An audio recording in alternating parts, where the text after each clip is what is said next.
thousands of years, humans have sung together, creating harmony, beauty, community, and joy. Here on How Can I Keep From Singing, we talk about this ancient art form, exploring the power, the reasons, and some of the how-to. I'm your host, Stuart Stotts, coming to you from rural Wisconsin, and my guest today is Joanne Hammil. Break 'em on down, break 'em on down, break 'em on down, these walls between us. Break 'em on down, break 'em on down, break 'em on down, these walls between us.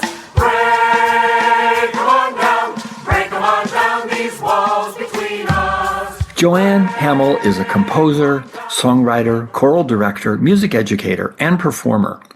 Her passions for singing in harmony and creating community through music infuse her songwriting and her teaching. She has directed many choruses throughout her career and has presented hundreds of workshops and concerts throughout the country. Her own songs and choral pieces have been performed and recorded by many artists and have become standards in songbooks, harmony circles, and choir repertoires. I'm also proud to call Joanne a long-term friend. Welcome to How Can I Keep From Singing, Joanne? Thanks so much, Stuart. It's so good to chat with you here. You've been doing this a long time, leading choruses in particular. Why did this become so much a part of your career? You're a very fine songwriter, very fine singer, performer, all of those things. And I know you do those things as well, but choral singing has been a huge part of what you do. That's true. I didn't grow up in a musical family, so there were no records, there was no singing. I apparently loved to sing, or at least I was left in a playpen for long hours, so I had nothing else to do but to vocalize. My mom used to tell me stories praising me. I was such a good baby. She could leave me in the playpen for hours and I would just la la la. I have a different reaction than her. But so I always liked vocalizing, I guess. But the real hit came when I joined Brownies when I was 6 years old. They were singing in harmony. Oh my gosh, my mind was blown just from little Brownie songs, but we did it in 4-part rounds. Who knew anything about rounds? I'm sure I must have sung in kindergarten or first grade before Brownies, but I think it was just like, where is Thumpkin? Little things like that. In Brownies and then later in Girl Scouts, there was so much singing in harmony that to me, it opened up a world of magic. What you can do when you're all singing together, creating this beautiful, powerful thing that we cannot create on our own, that's what turned me on. I've heard several people talk about the importance of singing in camps in particular, which is very similar to, I think, what you're talking about. Right. But you're adding this other element, which is the element of harmony. Could you talk a little bit about the power of harmony in group singing? I just think there's nothing like it. To me, that's the highest high. Every voice is important, but together we do something phenomenal that we just cannot create on our own. And I love bringing out each person's voice when I'm doing a workshop or directing a chorus or something and bringing out the confidence to sing. But then when we blend with either chords or polyphony, that's when lines intertwine and create harmony that way instead of chordally. There's just something, I want to call it magical because that's how it feels to me. That to me is the ultimate high. I mean, I love any kind of group singing. I love leading rallies and such, but when you sing in harmony, what you're doing is not just singing your own voice, you're listening to the other voices.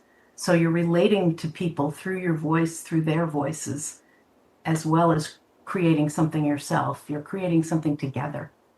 There is something incredibly powerful when the harmony blends and meets and voices are all in balance, and the kind of listening that's required for that to happen. It's not just about singing, it's about listening. That's exactly right. I can't stand it when I hear music teachers say to people as they're directing a chorus or a class in harmony, they say, hold on to your part. And I can't stand that phrase. I want people to not hold on to their part, to sing, but open their ears and listen to what everybody else is singing. And that's how we blend together, and that's how we create something amazing. Joanne, how do you teach that? How much time do you have? We're looking for the 3-minute version here. I mean, I teach little kids even before kindergarten and preschools about harmony in very basic ways. So I have whole methods for doing that. I have run many, many children's choruses and many adult choruses, and so I have lots of methods for singing in harmony together and for taking anybody who comes into my chorus. They're always non-auditioned, and people tell me, "Oh, I can't sing, but I really want to be in your chorus." I say, "Sure." And by the end of a semester, they're singing solos because it's a confidence thing. Teaching harmony is a lot to do with confidence, listening, and knowing that you're one of many in a machine. And that's so exciting. I was talking with someone the other day. She talked about how for many years she was, I guess you would call it the soprano one, which was holding the melody. And she got moved to soprano two, and she was terrified. And yet, once she was able to sort of lock into that, she said she never wanted to go back because she actually preferred singing harmony to the melody because of the way it sounded. That's exactly the beauty that people discover when they start singing in harmony. Yes. You've worked with kids and adults. Yes. What do you notice is different in your approach as far as building a sense of group singing? It's not so different, actually. It's honoring each kid or person's voice. It's making each person feel comfortable about their voice, and then they're able to create something amazing. I mean, with kids, I often pull people out, not necessarily a good singer, to lead their section so that somebody has a visual marker to look at to sort of, stay on their part while they're listening to the other parts. But it doesn't have to be somebody who can sing well. That person is looking at their group and learning from them. With adults, I don't have to do that so much when we're singing in harmony. But there's not that much difference except for the complexity of the pieces. And I've done very highbrow kinds of choruses, and it's exciting. It's exciting no matter what level you're at. You work as a conductor or director quite a bit. Do you Yes. get to sing in choruses and experience that yourself as a singer part of a group? Yes, I often do. It turned me on in high school when I first was able to join a chorus. That was the first time in my life I'd had that experience. And then in college, I sang in a terrific chorus. We toured Europe, and it was great. And I was a student conductor, so it gave me that thrill too, as well as singing in a group. It gave me the thrill of being able to bring it out of other people and lead people. And I still, yeah, I sing for fun with groups. I'm in a round singing group. We meet every month. I don't know. I just finished teaching a 6-day course, 2 classes a day on singing in harmony up in New Hampshire at a conference, and I was singing with them as well as teaching them. I love it. I love singing, no matter what kind. And I have 2 little grandchildren now that I sing to, and sure, there's a ton of singing in my life from my own voice. Joanne, I know you partly as a composer of rounds. I know you have books. You've written a lot of rounds, let's put it that way. Could you talk a little bit about that process? Because you're a master at doing this. How do you think about that, or what informs your creative process? It just comes to me. I don't know if I've taught courses on how to write rounds, but it's really something I feel. I just love the way a line is beautiful unto itself, but 3 other beautiful lines can dovetail with it. I was a math major before I switched to music, and so I love that kind of puzzle. So I can sit at the piano and I feel so excited writing around. I've written over 150 of them, and I have 4 books and 4 CDs of my published rounds now. I have to tie my hands from writing more because it's my nature, and I want to write bigger choral pieces and all kinds of things. And but that to me, it's a marriage of math and music in a way, and that just turns me on. There's an interweaving that goes on between the parts and then making them all fit and come together. I've written, I think, maybe 2 rounds in my life, so I have tremendous respect for what you do. And how each line has to be beautiful unto itself.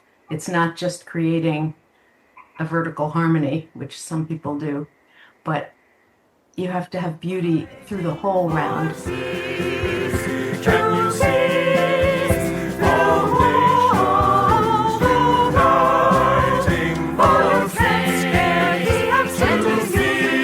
wind You're listening to How Can I Keep From Singing?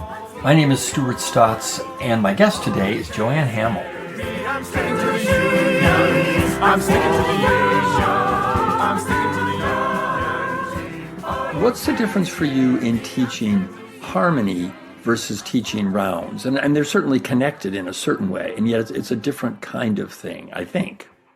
One delight of rounds is that you don't have to sit with your part. You don't have to sit in one part. Anybody can be anywhere. So I can mix up a group really easily, and you can enjoy singing with all different voice ranges and still singing around. In a chorus, I'm always having people balance their parts and listen to the other parts, but in a round, it's particularly effective because they're hearing the same thing that they're singing. So they have to match volume levels and tonality and timbre and all kinds of things to make it really blend. It's a beautiful thing. It's a beautiful thing to listen to when you hear all those parts working together.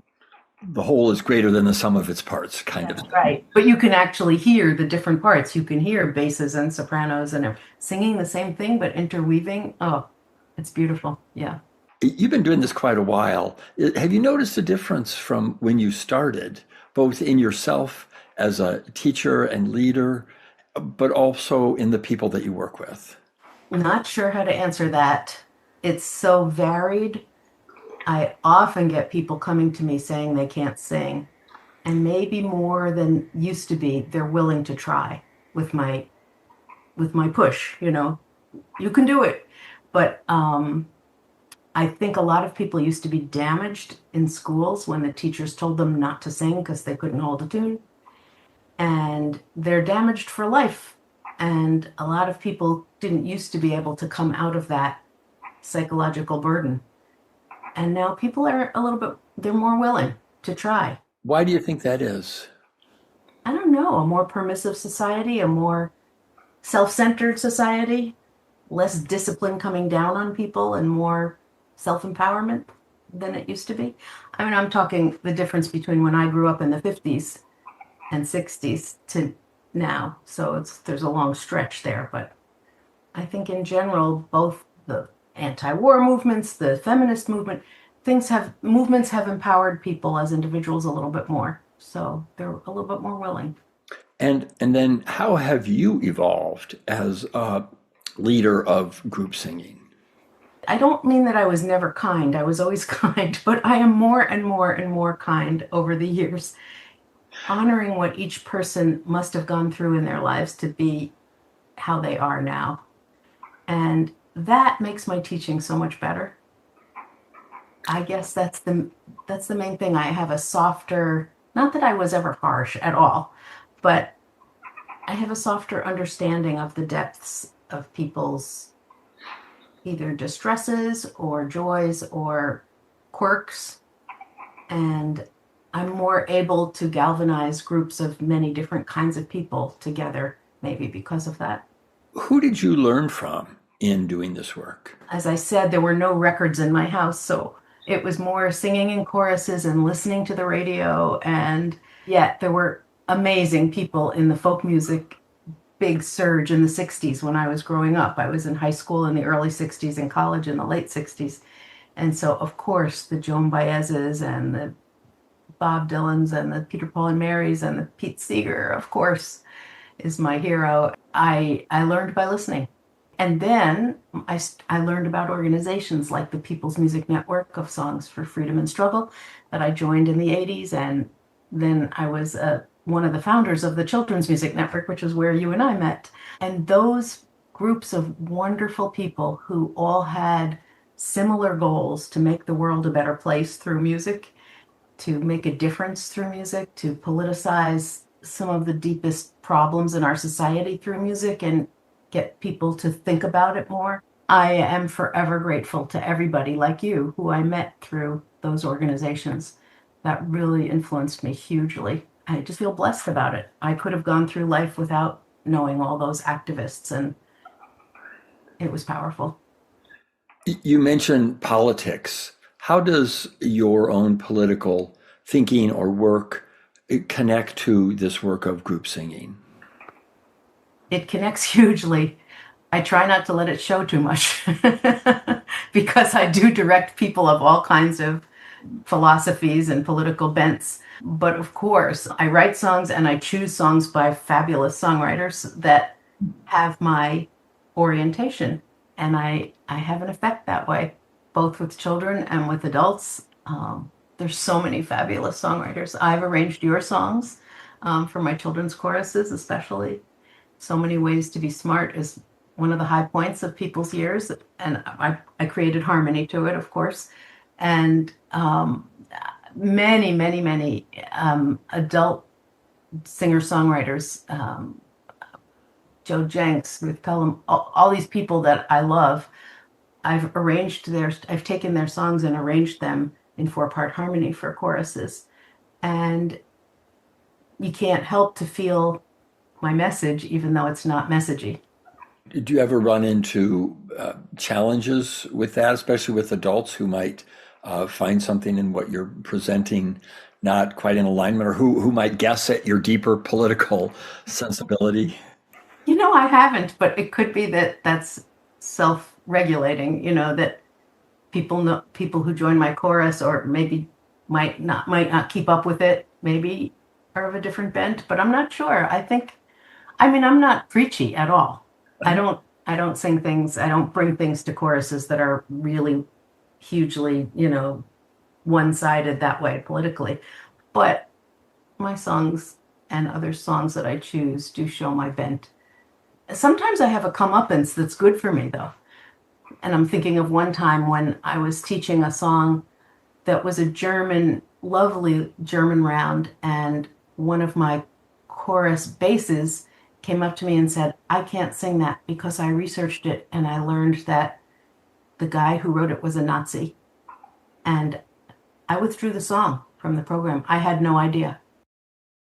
So, all around the country, there are choruses of all different kinds. You have church choirs, you have community choirs, you have more formal kinds of youth choirs, you have folk singers leading group singing in libraries. Do you have a sense of how your work connects to this bigger picture? I don't know if you're in touch with folks who are also doing this work around the country. I am in touch, and I do all of those things. And I'm completely in sync. I do church services, I do all kinds of things in all different avenues. It's just so ubiquitous. The power of singing. You remember the quote from John Lewis when he was working with the Freedom Riders? There's a famous quote by him that says, "Without singing, we would have lost our sense of solidarity." And he was so big in the movement, but yet he recognized we needed singing. Break 'em on down, these walls between us. Break 'em on down, these walls between us. Break these walls, break these walls. The only thing I have trouble with is organizations that have a very set way of teaching music.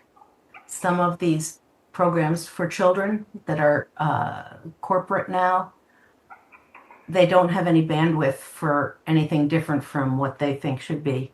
But other than that, I think we're all one.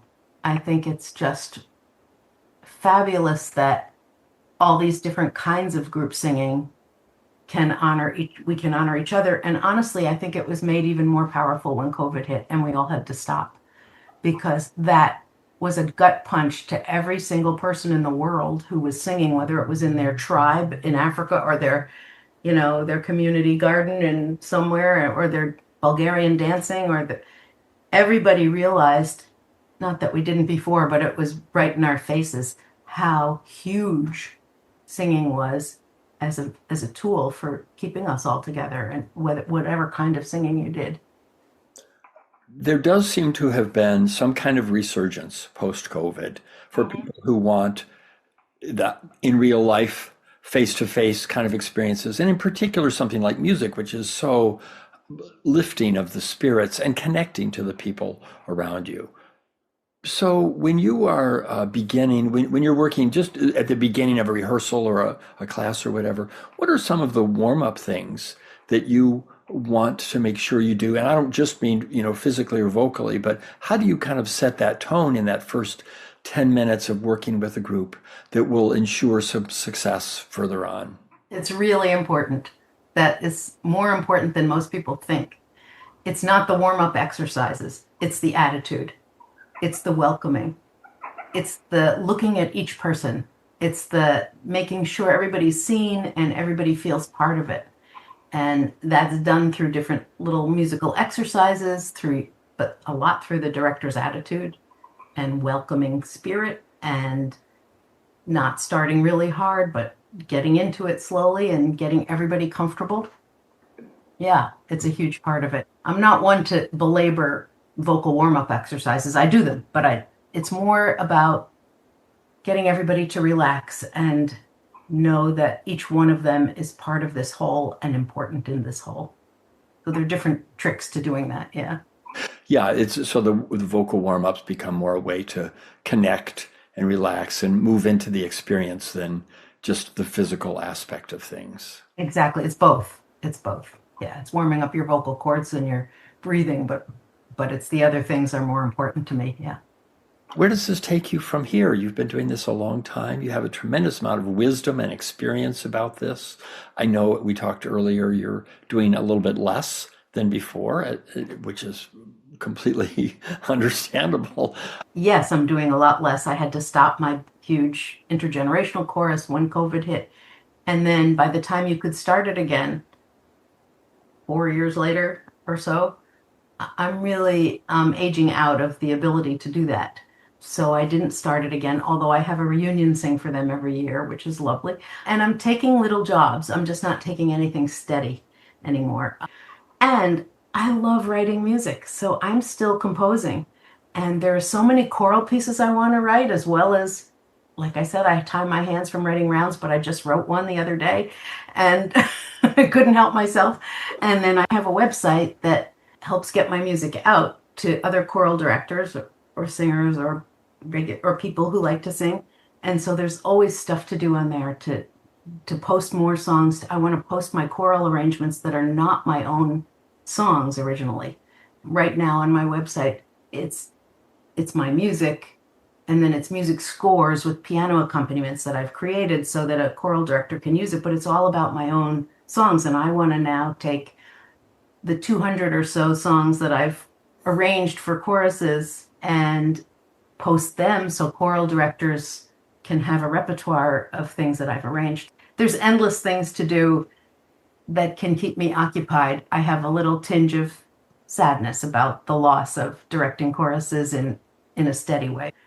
I will include a link in the notes to your website so that people can find the resources that you're talking about. So one more question for you, Joanne. Sure. You're going to a group sing. You're not the leader. You're just one person going there. What are between 1 and 3 songs that you might have sort of in your pocket that you feel like will work well for a group that doesn't necessarily know each other, but as a song offers a real powerful incentive or opportunity to sing together? That I would bring to the group? Yep. Yeah, there's one called Singing Together that is a 3-part. It's not exactly a round, it's an African style cyclical song, which is a form that Pete Seeger brought to me and had me write some songs in that style because he learned about it in Africa, but it wasn't known in the West. So now I've written about 15 in that style. Singing Together is one of them. Each group just needs to learn a short line and sing it over and over, but the way they blend together and converge and then diverge, and the parts all converge on one phrase is so exciting. I bring those. Those are easy. And oh gosh, there's so many. There's just so many. I don't even have a category to tell you about. It's more just individual songs that I love, that are easy to teach, there's something I just taught to a group. Some wonderful person in Baltimore wrote The Long and Winding Round about 5 snippets of Beatles songs that all harmonize together. And so I'll bring something like that that's really fun, that's easy, that people can grab right away. But it depends on the group. Some groups are open to a bigger challenge, and I'll bring something complicated and they can do it. Joanne, thank you so much for talking with me here today. It's been such a great pleasure just to learn more about your work and get a sense of the depth of both who you are and this experience you've offered to tens of thousands of people over the years. So thank you for being part of this conversation. Thanks, Stuart. It's been a pleasure and an honor. Singing together heals the soul. Singing together heals the soul. There is nothing as good as singing together. There is nothing as You've been listening to How Can I Keep From Singing, a production of Common Arts. My name is Stuart Stotts, and my guest today is Joanne Hammil. we are one when we are singing together.